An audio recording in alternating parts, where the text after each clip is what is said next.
Greetings travelers and good morning. I hope you all enjoyed the open beta weekend as much as I did. Thank you so much for all the support on our educational content. With that being said, let's get into it. On today's video, we're going to be teaching you everything that you need to know about war in New World. War is the backbone of large-scale PvP. This is a 50 versus 50 player-on-player environment, in which two companies will have to fight for control of a territory. Each battlefield will be at the fort of that territory, which means that the battlefield can be scouted out beforehand. The war is then composed of these areas. The war camp, where the attacking team sets up their offense. Then you have the fort, in which defenders rally their siege weapons and troops to defend their walls. Finally, you have the battlefield, in which all players will meet head-to-head for control over the zone. This battlefield will be equipped with 3 control points, which will be pivotal in the success or failure of the war. Now, before we get into the action, let's break down how to declare war and who gets to participate. Let's take a look at territories. We mentioned in the beginner's guide that territories are plots of land that can be controlled by specific factions, i.e. the Marauders, the Syndicate, or the Covenant. These will be indicated on your map by a specific color. When your faction controls a territory, there are a ton of benefits. Even more benefits if your company is the governing company of that territory. But what happens to members of the other two factions? Members of other factions can contribute to the territory's downfall by throwing it into a state of conflict. To throw a territory into a state of conflict, you must complete PvP missions at your faction board representative. These missions will require you to do various tasks with PvP toggled on, and will build territory influence for your faction. This bar can be seen here on the faction mission table. Once this bar reaches 100% for your faction, the territory will be thrown into a state of conflict, and war can be declared. You must then travel to the appropriate fort and declare war. There's a few things we have to consider. The company that contributed most to the progression of territory influence will be the first company allowed to declare war. They must then use their gold to place a bid on the war and wait. When placing a bid, you'll have 3 options: 5,000 gold, 10,000 gold, and 15,000 gold. These correspond to different versions of the war camp: basic, better, and best.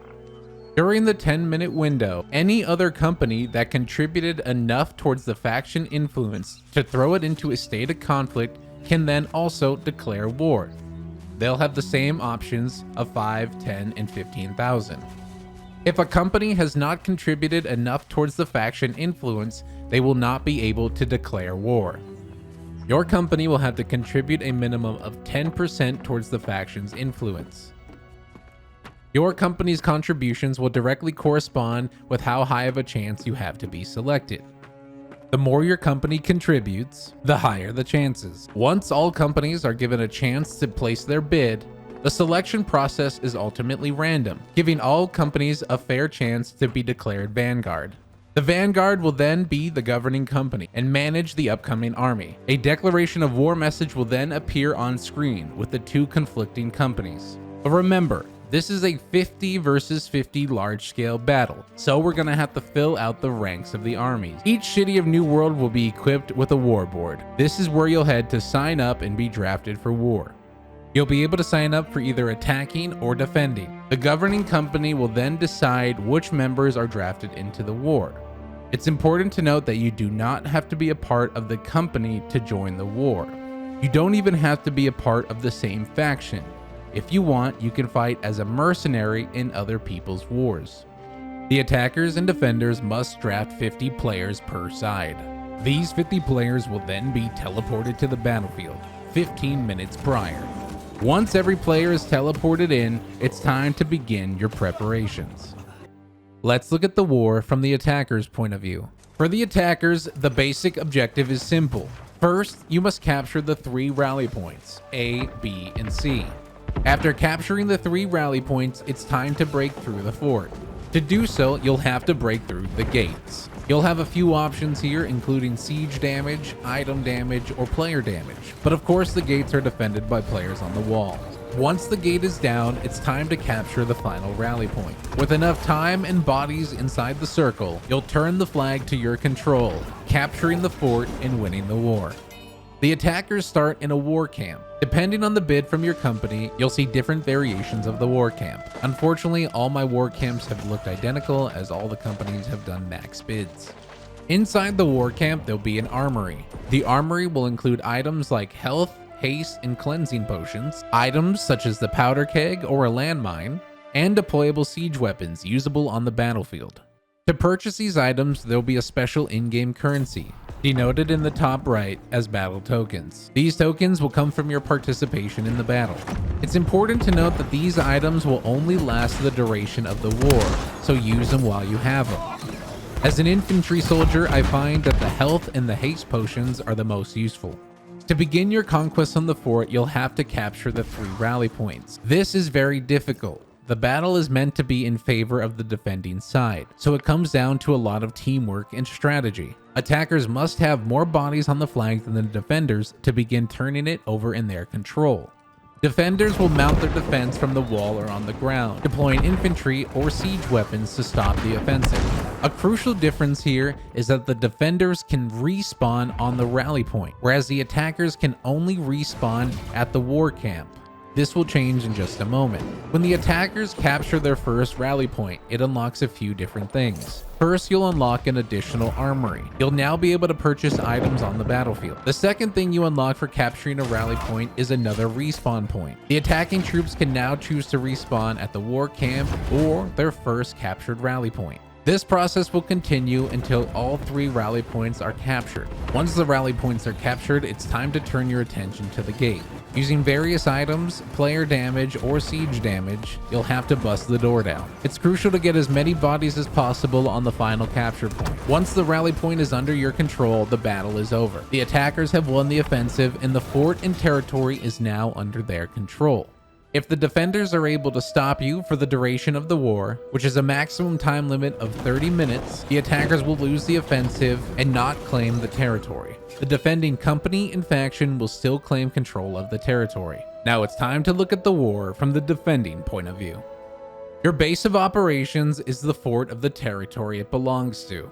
The fort will be equipped with an armory, just like the war camp. Players on both sides will be able to purchase almost identical items. The fort will be composed of 3 major points: the gates used to enter and exit the fort, the ramparts, which are used to defend the walls and deploy siege weapons. For the defensive, these siege weapons come at no cost and will be used to defend against the full-scale offensive, but their power level is dictated beforehand. Siege weapons on the fort can be upgraded through the Town Project and Management Board. There are various items in the armory to repair and resupply these siege weapons. For defenders to win the war, the objective is simple. You must stop the offensive from capturing the final rally point. You will have to defend the fort for 30 minutes. For the offensive to capture the final rally point, they must first capture the A, B, and C flags. Once they capture the A, B, and C flags, they can break through their gate and capture your final rally point. It is crucial that you stop them from entering the fort at all costs. Deploy all soldiers, use all siege weapons, use all items at your disposal, and defend the fort without fail. If you manage to defend the final rally point, the territory will still remain in your company and faction's control. And as we know, this provides a total advantage. The defenders will have the advantage in the fight. Siege weapons will be deployed on the ramparts and unable to be accessed by infantry. The offensive will have to use coordinated ranged attacks as soon as possible. The second advantage defenders have is being able to respawn on all of the rally points. If the offensive is mounting attack on rally point A, defenders that die will be able to respawn on rally point A, even if it's contested. This is huge because body count matters. If the offensive has more bodies than the defenders, they will begin to capture the rally point. Have as many defenders in the rally point as possible. The defenders will also be able to purchase items from the rally points from the beginning. As mentioned before, these items will be pivotal to your success or failure. Make sure you spend your war tokens and use these items. Let's start breaking down each and every item from the armory. The armory will consist of these items: a powerful health potion used to restore a large portion of your HP, a powerful mana potion used to restore a large portion of mana, various ammunition types including arrows and bullets, a cleansing elixir used to break you out of crowd control effects. And finally, a haste potion used to greatly increase your movement speed out of combat. This is great for quickly traversing the battlefield. There will be 2 deployable traps, the Inferno landmine and the powder keg. The Inferno landmine can be placed down on the battlefield. If an enemy steps on top of the landmine, an explosion will occur and a patch of fire will remain. This patch of fire will deal damage over time. The powder keg is a placeable item used to destroy the gates of a fort. This item must first be placed on the ground and then you must interact with it to ignite the fuse. This process can be interrupted by defenders. Now we'll have to look at the different siege weapons for both the attackers and defenders. The attackers will have a few different weapons at their disposal. A cannon platform with a medium rate of fire and the highest damage per hit. The cannon is most effective against structures and large slow-moving targets. Several cannons focusing their fire can quickly demolish any defensive structure. The fire launcher platform launches a flaming projectile that bursts on impact and covers the area in fire. It is most effective against infantry and it is a good way to counter ranged opponents shooting from the fort's ramparts. It's very effective at area denial and keeping opponents out of capture points. The third and final siege weapon is the repeater platform. The repeater is a rapid fire turret that launches bolts at very high speeds. These bolts don't do a lot of damage individually, but with their sustained rate of fire, they can quickly destroy infantry. The defenders will have 5 siege weapons available to them. The ballista is the defender's version of the cannon and serves the same role as an anti-structure siege weapon. It has a medium rate of fire and a very high damage per shot. It is most effective against structures and large, slower moving targets. The explosive cannon fires an explosive shot that disrupts and knocks enemies back. It is most effective against groups of infantry and provides area denial, like at rally points in front of the fort. Its low rate of fire makes it effective against fast-moving targets, but definitely effective on sustained points. Defenders will also have a repeater turret with the same functionality as the attackers. The 2 unique siege weapons for the defenders are the fire dropper. The fire dropper pours molten liquid on anyone below the gates. It's high damage over time and most effective dealing with infantry. Finally, there's the Horn of Resilience. The Horn of Resilience provides a temporary healing and defensive buff to all allies in the area. It has a long cooldown, but can be very beneficial in the tides of battle. War will be one of the pinnacle PvP situations of New World. I hope this video gives you a better understanding of war and the large-scale PvP systems in New World. Now with your knowledge of how to declare war, how to attack a fort, and how to defend a fort, I hope you enjoy your battles throughout Aeternum. As always, a lot of effort went into making this guide. We've seen a lot of traction so far with our educational content and I can't thank you enough. Thank you so much for all the wonderful feedback as it really inspires me to keep going. If you enjoyed today's video, don't forget to leave a like, subscribe to the channel, and stay tuned for more videos on New World.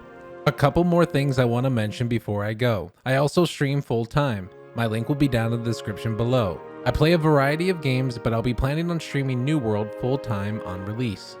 With that being said, if you're looking for a company to join on launch, make sure you check out our company Aeternum. I'll put a link in the description down below. We had a lot of success during the open beta. We ended up controlling 4 territories on Eden, a highly populated server on NA East. As always, thank you so much, and I'll see you next time.